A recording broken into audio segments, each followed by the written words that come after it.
uTim Sukaza wachithanga amaseko namhlanje isikhulu seTS Galaxy si-announce ucoach omusha ozokhoja iTS Galaxy. Lwabenazi nonke ucoach weTS Galaxy wa-resigna 2 weeks ago if I'm not mistaken. Njengoba wa-resigna nje namhlanje bam-announcile le kwi-Yanga SC. So namhlanje iTS Galaxy announce ucoach omusha wale e-Europe. Ise-Chanvik, ise-Chavnik, angiyazi le country le, yabo. Igama lalo coach lo uNemin Basir. Into engiyithanda ngoTim Sukaza, ocoach abaningi abalandayo abazocoach iTS Galaxy, recent coaches abalandayo, abo-coaches bale Europe, and ama-licenses abanawo, ama-licenses adingakalayo for ukucoacha. If you check abancane la eSouth Africa o-coach abane-UEFA Pro License coach, abaneleyo license leyo yokucoacha. Most of all coaches abala ku-PSL bane-license yokucoacha ye-CAF, yabo, i-CAF license, yabo. So into engiyithanda ngoTim Sukaza ulanda o-coach bale Europe, uthanda leli bhola lale Europe. So umlandile lo coach lo, I think una 40 years old, yabo. So una 20 years coaching experience, yabo, 20 years coaching experience. So ngempela lo coach lo, I feel like uzowenza umehluko mhlambe kuTS Galaxy nje bemlandile ngesazi, yabo.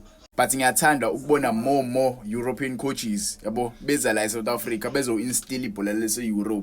Bangalishintshe but ba-instile kwibhola esinalo la.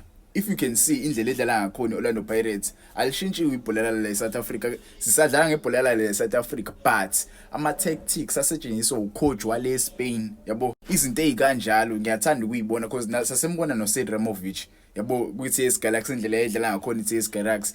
Izi-promote abadlali abaningi abantswempu, oNtwari bakwi-Kaizer Chiefs, oButhelezi bakwi-Orlando Pirates, oNduli bakwi-Stellenbosch. There are many players obathusi obus bakwi-Mamelodi Sundowns, yabo. So indlela ocoach base-Europe bafika la eSouth Africa ba-cultivate i-talent, yabo. Benza show ukuthi i-talent bali-cultivate because siyambona ne-sporting director se-Mamelodi Sundowns. Into esifikile sayenza la eSouth Africa siyakwazi ukubona i-talent, yabo. Yona into engiyithanda ngabantu base-Europe, abamthatha umuntu based on i-hype yakhe umuntu, cha.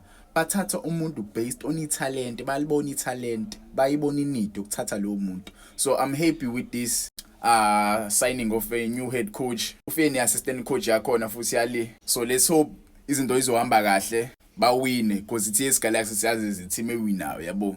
Lethe balethe i-competition because akukho umnandi ukubona Orlando Pirates ihleli esicongweni. Sidinga umuntu oziphazamisa eOrlando Pirates, ayikho umuntu oziphazamisa right now. So labo coach I hope bazofika naleyo nto baphazamise iOrlando Pirates because kumele iphazamiswe laphana.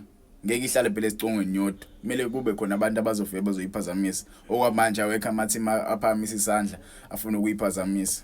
But ngangitshela kuma-comments nibona ku-right ukuthi balande ucoach bale Europe noma kumele bastike la kwibhola la South Africa bastike ko-coach bala. Nina nibona kanjani? Ngangitshela kuma-comments lapho.